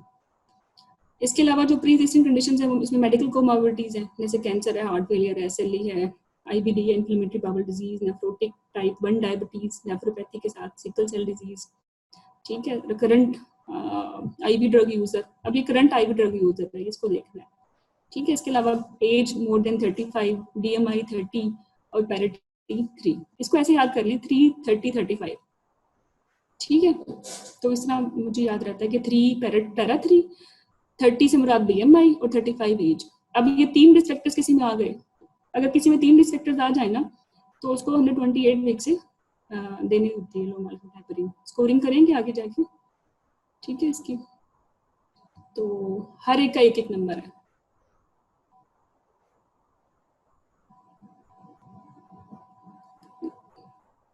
ये देखिए 3, 30, 35 ये फार्मूला बना लें। बाकी current IV users, smoker, varicose veins, paraplegia, ठीक है, इन सब के एक एक नंबर आ गए। अगर किसी को 4 नंबर मिल गई ना इसमें से, तो उसका मतलब क्या है कि उसको आपने फर्स्ट ट्राइमेस्टर से ही देनी है थ्रोम्बोप्रोफाइलेक्सिस, ठीक है। और जिसको प्रेगनेंसी में मिल गई ना, बाय डिफॉल्ट उसको 6 वीक्स पर पीरियड में भी देनी है। ये तो इजी हो गया, ठीक है। अच्छा, आगे ओब्स के रिस्पेक्टेड है, मतलब जो प्रेगनेंसी की वजह से ही होंगे, वो तो प्री एग्जिस्टिंग थे ना। अब अगर ये मल्टीपल प्रेगनेंसी है या करंट प्रीक्लम्शिया हो गया उसको, या सेक्शन हो गया, इसका सेक्शन में थोड़ा सा प्रॉब्लम है। इमरजेंसी सेक्शन या इलेक्टिव सेक्शन, इमरजेंसी सेक्शन अगर एक अकलौता हुआ है ना, तो यही रीजन है कि परप्यूरियम में आपने उसको थ्रोम्बोप्रोफाइलेक्सिस देना है 10 डेज के लिए। लेकिन अगर इलेक्टिव सेक्शन हुआ है ना, तो फिर इसके साथ कोई और रिसेप्टर भी हो, एक जैसे प्रीक्लम्शिया हो गया, तब इसको 10 डेज के लिए देना, वरना नहीं देना। वरना पर इसको आपने पानी शानी पिलाना है, हाइड्रेट कराना है और मोबिलाइज कराना है, ठीक है। अच्छा, एक और एमसीक्यू आता है, उसमें ये होता है कि पेशेंट को लेबर में थी, उसका इमरजेंसी सेक्शन हो गया, उसको थ्रोम्बोप्रोफाइलेक्सिस देना है परप्यूरियम में, तो क्या उसकी वजह है? फिर उसमें होता है कि एपीएलएस एंटीबॉडीज इसकी वजह से देना है, या जो है आवाज बार-बार खराब हो रही है। अच्छा हाँ, अब सुने, एक एमसीक्यू आता है इधर ही उधर, ये है कि पेशेंट डिलीवर हो गई है, मतलब she was in labour, her section was done, ठीक है। इस इनमें से कौन कौन सी रीजन है कि उसको 7 या 10 डेज के लिए आपने परप्यूरियम में थ्रोम्बोप्रोफाइलेक्सिस देना है, और आपके पास ऑप्शन होती है एंटीबॉडीज एपीएलएस की, ठीक है। और दूसरी ऑप्शन आपके पास क्या होती है कि सिजेरियन सेक्शन। तो फिर आप देखेंगे लेबर में जो सेक्शन हुआ है वो तो इमरजेंसी हुआ है ना, और इमरजेंसी सेक्शन का तो डायरेक्ट एक नंबर हो गया, तो ये ज्यादा स्ट्रॉन्ग रिस्क फैक्टर है एज कम्पेयर टू एंटीबॉडीज, ठीक है। एंटीबॉडीज की वजह से भी देते हैं, लेकिन अगर इनको कंपेयर करें तो फिर लेबर बन जाता है। एंटीबॉडीज को भी हमने एपीएलएस के डेडिकेटेड लेक्चर में डिस्कस किया था कि जो है अगर एसिम्प्टोमेटिक है तो हमने नहीं देनी, ठीक है, बट परप्यूरियम में हम we may consider to give. अच्छा, ऊपर हमने अभी एक और बात पढ़ी है, ये वाली बात कि अगर पेशेंट को है थ्रोम्बोफिलिया, प्रोटीन सी और डेफिशिएंसी ये वो, और एसिम्प्टोमेटिक है, तो इस पेशेंट को देना थ्रोम्बोप्रोफाइलेक्सिस। ये तो हमने कह दिया था कि अगर एसिम्प्टोमेटिक एपीएलएस है तो हमने थ्रोम्बोप्रोफाइलेक्सिस नहीं देना ना प्रेगनेंसी में, ठीक है। अगर ये जो हाई रिस्क थ्रोम्बोफिलियाज हैं, अगर ये पेशेंट को हो गए हैं लेकिन उसको कोई सिम्टम नहीं आया, तो क्या उसको देना है थ्रोम्बोप्रोफाइलेक्सिस? देना है, हाई रिस्क थ्रोम्बोफिलिया में देंगे। हाँ जी, देना है, और 6 वीक्स तक देना है, परप्यूरियम में भी देना है, ठीक है। ये आपका एमसीक्यू है, साथ ही हो गया। चलो आगे, ओब्स फैक्टर्स में prolong labour, mid cavity, still birth, preterm, postmortem haemorrhage, ठीक है। ये आपने क्वांटिफिकेशन करनी है पेशेंट को ना, जब हम आगे स्कोरिंग करेंगे उसमें इम्पोर्टेंट है। जो ट्रांजिएंट रिस्क फैक्टर्स है ना, उसमें ये है कि पेशेंट के जो रिवर्सिबल हो गए ना लेटर gestation में, जैसे कि ओवेरियन हाइपरस्टिमुलेशन सिंड्रोम, वो सिर्फ फर्स्ट ट्राइमेस्टर में ही 4 नंबर बनते हैं, आपने देना है सिर्फ फर्स्ट ट्राइमेस्टर में। अगर सेकंड ट्राइमेस्टर में रिजॉल्व हो गया तो फिर नहीं देना, ठीक है। फिर परप्यूरियम में भी नहीं देना, ट्रांजिएंट रिस्क फैक्टर है ये। बाकी छोटे मोटे रिस्क फैक्टर्स में ये इमोबिलिटी 3 डेज वाली है, ये इंपॉर्टेंट है, याद रखें। वो आपको ऑप्शन में देंगे 3 डेज और 4 डेज, सॉरी 4 डेज देंगे, 4 डेज और 5 डेज, तो मोर देन 3 से मुराद 4 ही है ना, ठीक है। और इसको कंफ्यूज करते हो एयर ट्रैवल से, एयर ट्रैवल है 4 आवर्स का, ठीक है। इसको एक और चीज से भी कंफ्यूज करते हो वैसे ना, कहीं ये 7 डेज भी लिखा हुआ है, ठीक है। अगर ये परप्यूरियम में आ रहा है ना तो ये 4 डेज है, ड्यूरेशन कम कर देते हैं हम, थोड़ा सा इसमें डाउट है ये। अगर इमोबिलिटी परप्यूरियम में है तो more than 3 days is a greatest risk factor, ठीक है। और अगर इसको देखें कि एयर ट्रैवल कितना है, तो वो भी जो है 4 है, तो 4 ही याद कर लें, डेज और आवर्स। लॉन्ग डिस्टेंस ट्रैवल देखें 4 आवर है, तो ये 4, ये भी 4, ठीक है। इसके अलावा नमोनिया हो गया या एडमिशन हो गई, या कोई सिकल सेल था तो वो भी हो गया, ये रिस्क फैक्टर्स हैं।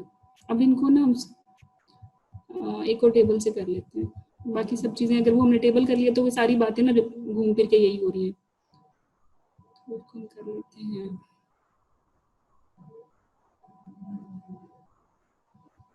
देखेंगे वाला table, very high risk patients कौन से हैं? ये वो पेशेंट हैं जिनको प्रीवियस थ्रोम्बोएम्बोलिज्म हुआ था, ठीक है, on long term anticoagulant therapy ये हैं, ठीक है। एंटी थ्रोम्बिन डेफिशिएंसी मतलब एक तो हाई रिस्क थ्रोम्बोफिलिया भी है और साथ में सिम्टम्स भी हैं, मतलब थ्रोम्बोएम्बोलिज्म भी हो चुका है। ये जो एपीएलएस है ना, ये भी एक वेरी हाई रिस्क कंडीशन है अगर इसमें थ्रोम्बोएम्बोलिज्म हुआ है। अगर नहीं हुआ तो फिर ये रिस्क नहीं है, इसको नोट कर लें, ठीक है। तो इनको क्या करना है, हाई रिस्क वालों को इनको तो देना ही देना, प्रेगनेंसी में भी देना है और परप्यूरियम में भी देना है। लेकिन फर्क क्या है, बाय वो तो हम हाई रिस्क में भी दे रहे हैं, वो तो हम वेरी हाई रिस्क में भी दे रहे हैं। अगर हमने दोनों में ही, परप्यूरियम में भी दे रहे हैं, एंटीनेटल भी दे रहे हैं, तो फिर इनको इनमें मैनेजमेंट में क्या डिफरेंस है, कोई बताएगा? कि डोज में फर्क है, डोज में, हाँ डोज में फर्क है, ठीक है। वेरी हाई में होगी या प्रोफाइलेक्सिस होगी, हाई स्टैंडर्ड प्रोफाइलेक्सिस 75% होगी या फिर थेराप्यूटिक होगी, जो वेरी हाई रिस्क है। तो फिर आपने एमसीक्यू में देखना है कि ये सारे पॉइंट्स तो नहीं है। वेरी हाई रिस्क को पहले तो एमसीक्यू में देखें कोई वेरी हाई रिस्क फैक्टर है। अगर पेशेंट को वीटीई भी है पिछला और एटी डेफिशिएंसी भी है और एपीएलएस भी है, तो इसका मतलब ये है कि उसको थेराप्यूटिक दे सकते हो। आपको एमसीक्यू में मसला होता है डोज बनाने का, आप हमेशा देखेंगे वो पूछ कर रहे हैं प्रोफाइलेक्टिक पूछ रहे हैं या थेराप्यूटिक पूछ रहे हैं। सबसे पहले तो आंखें खोल के ये देखना है, फिर देखना है कि उसकी क्वांटिफिकेशन क्या है रिस्क की, वेरी हाई रिस्क है या हाई रिस्क है, फिर आपके लिए इजी हो जाएगा। इंटरमीडिएट वाले कौन कौन से होते हैं, वो एसिम्प्टोमेटिक हाई रिस्क थ्रोम्बोफिलिया, ठीक है, ये इंटरमीडिएट रिस्क फैक्टर है। जैसे फैक्टर 5 लीडन हो गया, प्रोटीन सी एस्ट हो गया, ठीक है। इसमें हमने क्या करना है, refer to local expert, consider antenatal low molecular heparin recommendation, और पोस्टनेटल तो 6 वीक्स देनी ही देनी, ठीक है। तो ये जो है ना चूंकि रेफर करना है, अब आपके पास अगर ऑप्शन हो कि एसिम्प्टोमेटिक हाई रिस्क थ्रोम्बोफिलिया है तो 28 वीक की ऑप्शन तो 28 वीक दे दें, अगर नहीं है तो फर्स्ट ट्राइमेस्टर से ही दे दें, और 6 वीक्स तो देना ही देना, ठीक है। और लो रिस्क कौन कौन से हैं, ठीक है। लो रिस्क वो होते हैं जिसमें एसिम्प्टोमेटिक लो रिस्क थ्रोम्बोफिलिया, जैसे प्रोथ्रोम्बिन जीन म्यूटेशन और फैक्टर 5 लीडन, ये जो है हिट्रोजिनस है, ठीक है, वो ये लो रिस्क है। होमोजिनस लो रिस्क नहीं है। इनको आपने क्या करना है, जो लो रिस्क प्रेगनेंसी में थे उनको आपने 10 डेज की देनी है जस्ट, और प्रेगनेंसी में उनको अगर कोई एडेड रिस्क फैक्टर आया तो फिर देना है। ठीक हो गया। ये आपने very high risk, intermediate risk और लो रिस्क कर लिया। ठीक है, अभी एंटीनेटल चार्ट ऐसे ही है फजूल सर, लेकिन क्या करना है इसमें, ये वही सारी बातें हैं। ठीक है, अगर इनको नंबर दिए जाएं, पहले इनके नंबर देख लेते हैं।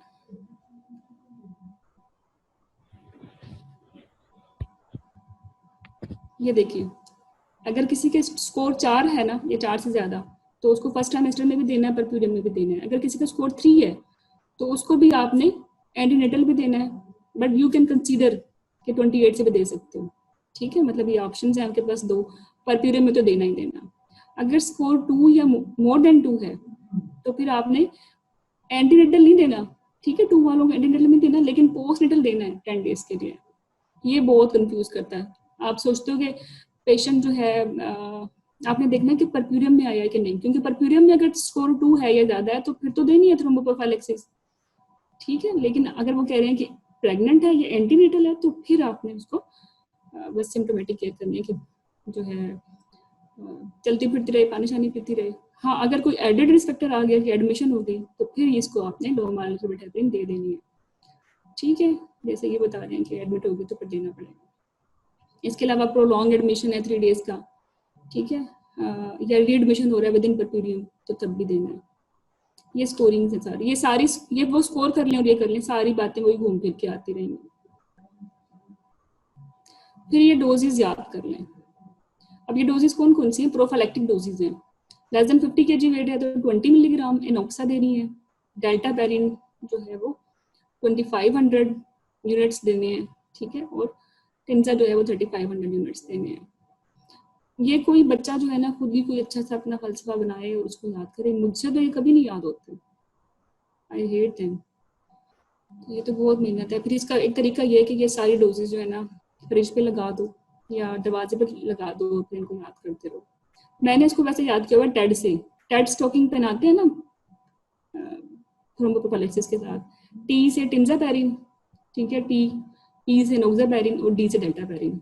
तो ये टेड वाली सारी लो मॉलिक्यूलर हेपरिन है। एक तो ये याद हो गया, ठीक है। दूसरा ये एमसीक्यू याद कर ले। वैसे ये एमसीक्यू जो है ना एमसीक्यू बुक में ही देखा है मैंने, सीपीएसपी के क्वेश्चन तो मैंने कभी नहीं देखा इस पे। मतलब I have written your books, IMM की भी लिखी है, एमसीपीएस की भी लिखी है, एफसीपीएस की भी लिखी है, और पिछले 10 ईयर्स की पूल निकाल के लिखी है। मुझे रिकॉल में ये क्वेश्चन नहीं मिला। हाँ, जब मैंने एनॉक्सापेरिन कर लें क्या, बाकी तो करना जरूरी है। हाँ, एनॉक्सापेरिन कर लें, लेकिन ये जब आप एक्चुअली आप पढ़ते हो ना रेखा भी, एंड्रियो सीजर भी, तब वो इतनी बातें कर रहे होते हैं डोजेस की, आपको लगता है कि बहुत इंपॉर्टेंट है, फिर अनड्यू उनको इम्पोर्टेंस देते हो। तो सीपीएसपी में वो ऐसे नहीं पूछते, लेकिन आपने फिर भी सेफ साइड पे रहें, क्योंकि 75% स्कोर है पास करना, तो क्या जरूरत है खामखा एक लूप होल छोड़ने की। इतनी मुश्किल गाइडलाइन याद किया तो फिर ये भी याद कर लें। क्या है इसमें 50, 90, 130, 170, 170, मोर देन 20, 40, 60, 80, ये तो इजी हो गया ना। और 170 से आगे 0.6 कर लें, ठीक है। ये हाई प्रोफिलेक्टिव डोज जो है 50 से 90 kg कितनी होगी, 40 मिलीग्राम बीडी में आएंगे, ठीक है। ये एमसीक्यू में मैंने देखा है, ये एमसीक्यू बुक्स में आता है। तो ये डोजेज हो गई। बाकी ये टेबल रहने दें, बाकी ये टेबल तो हमने कर लिया है ना, ये भी हो गए। ये वही बातें घूम फिर के आ रही हैं। तो जो आपने प्रीवियस पेपर कराया ना वो प्लीज एक दफा करा देंगी, दोबारा बता देंगी थोड़ा सा। कौन सा प्रीवियस जो आपने करवाया ना इससे पहले वाला, पहले तो वो फाइजा रिकॉर्डिंग मिल जाएगी, आराम से सुन लेना, क्योंकि वो तो मैंने स्टोरी भी सुना दी है उसकी, उसको तो काफी बड़े अच्छे तरीके से हमने एक घंटे में किया है। Okay okay okay. अच्छा, वारफरीन दोबारा कर लेते हैं, ठीक है। वारफरीन जो है लॉन्ग टर्म एंटीकोगुलेशन के तौर पे दे सकते हैं, ठीक है। और यूजुअली कब देनी है, 5 to 7 days after delivery. 5 to 7 days से मुराद है कि 5 days normal trial, normal delivery और 7 डेज सेक्शन के साथ, ठीक है। और warfarin crosses the placenta loading leading to congenital abnormalities. वो कंजेनिटल एब्नॉर्मलिटीज का पैटर्न पूछ लेते हैं क्या होता है, एम्ब्रियोपैथी का क्या पैटर्न होता है, उसमें स्पेसिफिक चीजें हैं, वो कोई बताएगा मुझे? एम्ब्रियोपैथी में कौन कौन से पॉइंट्स हैं? कार्टिलेज फ्रंटल मोबिलिटी होती है, हाँ फेशियल डिफेक्ट्स आ जाते हैं, ठीक है, एकोंड्रोडिस्प्लेजिया आ जाता है, कॉन्ड्रोडिस्प्लेजिया आ जाता है, पंक्टा, स्टिपलिंग ऑफ नेजल कार्टिलेज, ये सेकेंड चीजें और थर्ड ट्राइमेस्टर में हो तो फिर आपकी माइक्रोकेफली होती है और मेंटल रिटार्डेशन होती है, ब्लाइंडनेस हो सकती है, अबॉर्शन हो सकते हैं, स्टिल बर्थ हो सकती है, एब्डक्शन हो सकती है। अच्छा वारफरिन तो हम पता बदनाम है बेचारी, लेकिन इतनी अच्छी वो भी नहीं है, हेपरिन भी नहीं है। हेपरिन से भी रिस्क होते हैं, कौन कौन से रिस्क होते हैं? लो प्लेटलेट काउंट, बच्चे को बता दो। Low platelet count, haemolysis, osteoporosis, और मुझे 2 याद आ रहे हैं बस। Retroplacental haemorrhage, retroplacental haemorrhage abruption हो जाती है, ठीक है। इसके अलावा low dose aspirin is not recommended for thromboprophylaxis in obese patients, ठीक है। अब आप एपीएलएस में तो हम लोप्रिन दे रहे होते हैं ना, तो अकेला लोप्रिन थ्रोम्बोप्रोफिलैक्सिस के लिए नहीं दे रहे, हम उसके साथ लो मॉलिक्यूलर हेपरिन भी दे रहे होते हैं, ठीक है। और थ्रोम्बोप्रोफिलैक्सिस तो माँ के लिए है ना, लेकिन लोप्रिन बच्चे के लिए बड़ा इफेक्टिव है, फीटल आउटकम जो है वो इसकी वजह से 50% तक अच्छा हो जाता है, ठीक है। ये लोप्रिन बच्चे के लिए बहुत अच्छा है, बट माँ के लिए ये थ्रोम्बोप्रोफिलैक्सिस की डेफिनेशन को पूरा नहीं करता। बाकी ये चीजें मैंने कहा जो लो मॉलिक्यूलर हेपरिन है ना वो बच्चे के लिए तो अच्छा है, लेकिन माँ के लिए ये थ्रोम्बोप्रोफिलैक्सिस पूरा नहीं करता, ठीक है। अब हम शुरू से जो हाईलाइट पॉइंट्स हैं वो कर लेते हैं।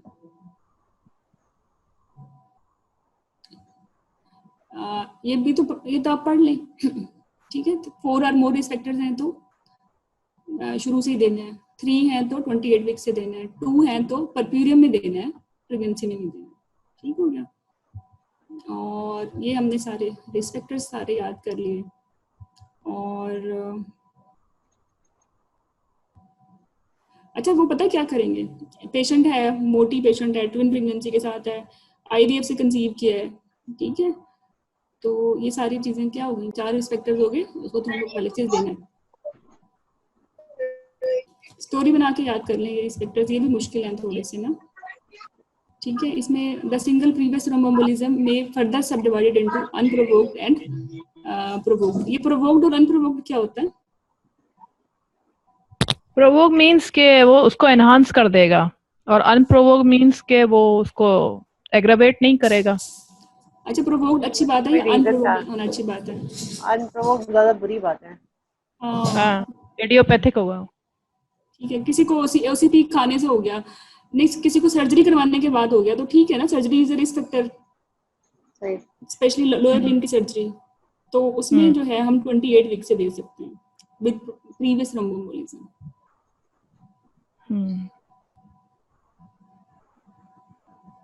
अच्छा ये हमने एपीसी हमने याद किया था, दोबारा रिवाइज कर लेते हैं। एक्यूट एंटीफॉस्फोलिपिड सिंड्रोम अगर सिम्टोमेटिक नहीं है, मतलब फीटल लॉसेस भी नहीं है, माँ को भी कोई थ्रोम्बोसिस नहीं हुआ, कुछ भी नहीं हुआ, तो प्रेगनेंसी में हमने उसको नहीं देना, बल्कि परप्यूरियम में हमने 10 डेज के लिए दे देना। आपके एमसीक्यू आता है कि पेशेंट एंटीफॉस्फोलिपिड सिंड्रोम के साथ है और उसका जो है आपने कौन लोप्रिन देनी है, लो मॉलिक्यूलर हेपरिन देनी है, वो एमसीक्यू है ना मुश्किल सा, तो उसको कैसे ट्रीट करना है फिर? अगर आपने देनी ही है एंटीफॉस्फोलिपिड सिंड्रोम के लिए रिकरेंट प्रेगनेंसी लॉसेस में, तो जैसे ही वो कंसीव करेगी ना, सबसे पहले काम जो है वो लोप्रिन का देना है, उसके बाद लो मॉलिक्यूलर हेपरिन देने हैं। तो अगर इन दोनों में टाई पड़ जाए ना तो फिर गो फॉर लोप्रिन, ठीक है। ऑक्सफोर्ड में लिखा हुआ है कि फीटल हार्ट रेट आ जाए ना आए, फीटल हार्ट रेट आना ना आना इसकी क्या लॉजिक है?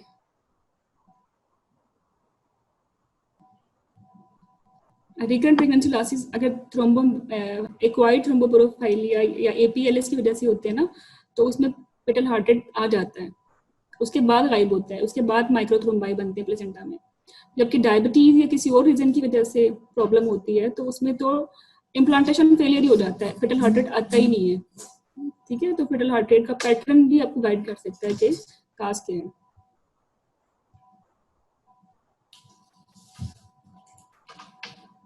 ये लेवल दोबारा देख लें, 0.5 से 1 तक है, ठीक है।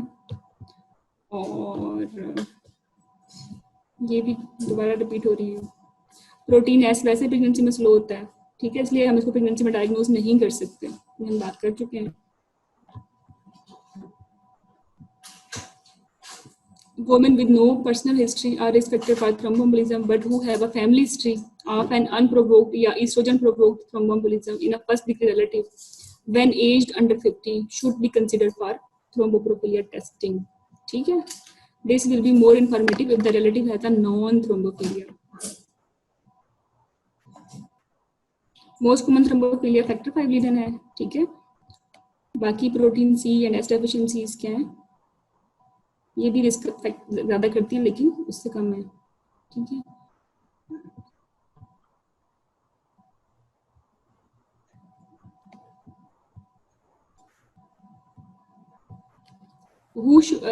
How should women with APLS be treated? Persistent APLS antibodies in women without previous thromboembolism should be considered as a risk factor for thrombosis, such that if she has other risk factors, कितना मुश्किल लिखा हुआ है, बता यही रहे हैं कि अदर रिस्क फैक्टर्स हो तो फिर ये इंपॉर्टेंट है, अकुलोता नहीं है, ठीक है। And she may be considered for antenatal और पोस्टनेटल थ्रोम्बोफाइलेक्सिस एज अबव। तो इसका मतलब ये है कि APLS with other risk factors अगर एसिम्प्टोमेटिक है तब इसमें थ्रोम्बोफाइलेक्सिस देना है। ओके, इसके अलावा 50-70% ऑफ एंटीनेटल फीटल पल्मोनरी थ्रोम्बोलिज्म अगर इन द फर्स्ट ट्राइमेस्टर, ये इंपॉर्टेंट MCQ है। इसके अलावा वो पूछ लेते हैं कि DVT में कौन सी वेन इन्वॉल्व होती है, वो इलियोफेमोरल प्रेगनेंसी में और नॉन प्रेग्नेंट स्टेट में पोप्लीटियल होती है, ठीक है। लेफ्ट रूल दोबारा रिवाइज कर लें। लेफ्ट रूल ये होता है कि जो है लोअर लिम्ब है, L से E से उसका एडिमा हो गया, F से फर्स्ट ट्राइमेस्टर में लोअर लिम्ब एडिमा किसी को हो जाए ना मोर देन 2 सेंटीमीटर सर्कमफेरेंस, तो इसका मतलब है कि वो DVT के लिए उसकी पॉजिटिव प्रोडक्टिव वैल्यू ज़्यादा है। विर्शोस ट्राइएड क्या होती है, विर्शोस ट्राइएड का भी पूछ लेते हैं। वो ये होते हैं कि ब्लड का थिक हो जाना, एंडोथेलियल डैमेज और कोएगुलेशन फैक्टर्स का ज़्यादा हो जाना। ये तीनों की तीनों बातें प्रेगनेंसी में और specifically at the time of delivery होती है, क्योंकि उसमें एंडोथेलियल डैमेज भी हो रहा होता है, ठीक है। ये बाकी जो है ये हमने पहले ही कर ली है चीज़ें। हाँ, एक और बात है, पोस्ट नेटल में जो BMI है ना वो 40 से ज़्यादा होगा तो आपने 10 डेज के लिए देना है, ठीक है, क्लास 3 बजट वाला।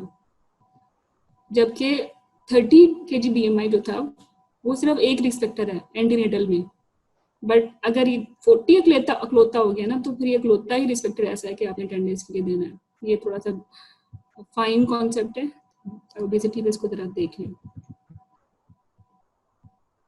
फिर women with family history of thromboembolism and an identified thrombophilia, लेकिन अभी उसको खुद नहीं हुआ, उसको आपने क्या करना है, कंसिडर करना है 6 वीक्स पोस्टनेटल थ्रोम्बोप्रोफाइलेक्सिस के लिए, और 28 वीक्स एंटीनेटल भी कंसिडर कर सकते हैं। Emergency Syrian section again 10 days के लिए हम बात कर चुके हैं, ठीक है। वो जो आप एक MCQ आएगा बाद में, फिर आप जब मुझसे पूछोगे तो फिर मैं यही बताऊंगी कि ये देख लो इमरजेंसी सेक्शन हुआ है तो 10 डेज के लिए देना है। एंटीबॉडीज अगर एसिम्प्टोमेटिक हैं तो वो नहीं दे सकते उसमें, मतलब इसको उस पे फोकेट नहीं दे सकते। ये लो मॉलिक्यूलर हेपरिन के बारे में काफ़ी बात हो चुकी है और अनफ्रैक्शनेटेड के बारे में तसल्ली से बात हो चुकी है, बस, ठीक है।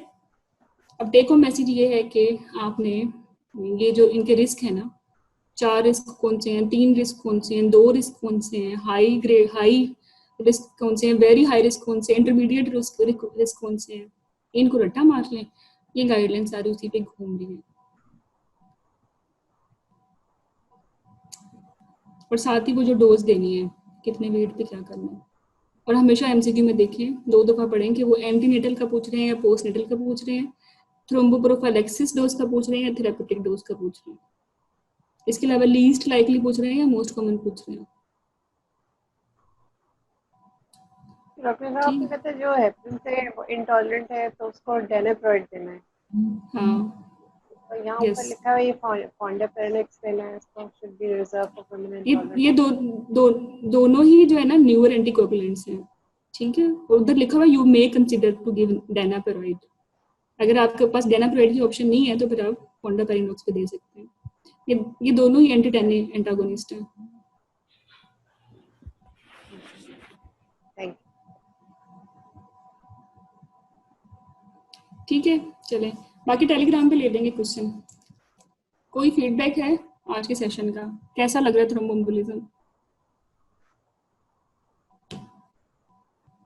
बहुत ज्यादा है, थोड़ा टाइम लगेगा इसको करने में। बट होपफुली आफ्टर लेक्चर जो चीजें हैं वो आपकी काफी क्लियर हो जाएंगी। खैर चीजें तो बहुत आपने एक्स्ट्रा भी बताई हैं, मुझे नहीं And inshallah you will feel difference when you will read after lecture. ठीक हो गया? Thank you so much. Thank you so much. Thank you to my अल्लाह हाफिज। अल्लाह हाफिज़। No offense.